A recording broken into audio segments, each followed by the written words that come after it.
So this question says that we have a diagram with a U tube that shows a U-shaped tube with a cross-sectional area of A.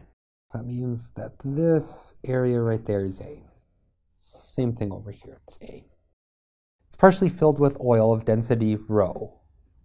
Okay, so I got rho in there. Put a solid cylinder which fits into the tube tightly but can slide without friction. And it's placed in the right arm. So we put a cylinder right there. And the system is in equilibrium. The weight of the cylinder is what? Well, there's a cool point right here. This point right there. Any of the levels, if I were to draw some point here, the pressure at that point and the pressure at that point are the same. If they're not the same, then the liquid's going to slide around. But same height in the same liquid is going to give us the same pressure. Which means this area right here, this line that I drew, is the same pressure. The bottom of the cylinder and the bottom of this column of water right here are going to provide this area with the same pressure. So I know that pressure is going to be the force per area. And since they have the same area, P1 is going to be force 1 over area 1. And in this side, the pressure from the cylinder is going to be the force of the cylinder over the same area, the area on the other side. So A2 and A1. And I know that these areas are the same, and I know that the pressures are the same, which means the force of the column from 1, so this downward force right there, has to be equal to the force due to the cylinder. Well, I want to know, this force of the cylinder is just the weight force of the cylinder, or just m of the cylinder times g. It wants me to have the weight of the cylinder, so I want this value. So all I have to do is I want to figure out what is the force acting on this area.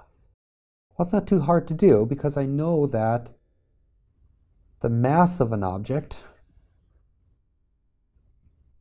times g is going to be, if I know the mass of this column, I multiply it by g, it's going to just give me the weight force. And I know that the mass of this object, that object over there, can be rewritten as the density of the fluid times the volume of the fluid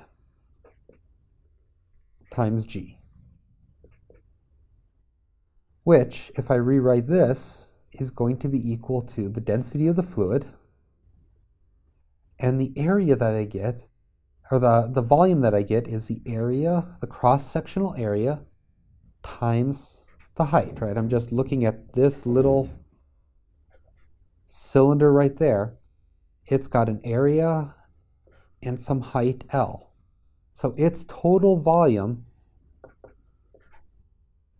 is equal to L times A. So I substitute in the volume of this fluid is going to be A times L. My density of my fluid still tells me, when I multiply by the volume, it tells me my mass, and I get the value of G. So this value right here is equal to F1, which in turn is equal to the weight force.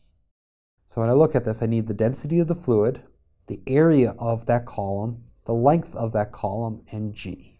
So I see choice A is the right answer, at least the way I have it, where I have the area, cross-sectional area, the height of this column, the density of that column, and G. And that will be equal to that cylinder, the force of the cylinder, the weight force of that cylinder.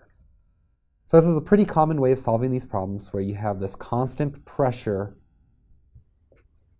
and you use the amount of liquid above it to determine how that pressure was produced.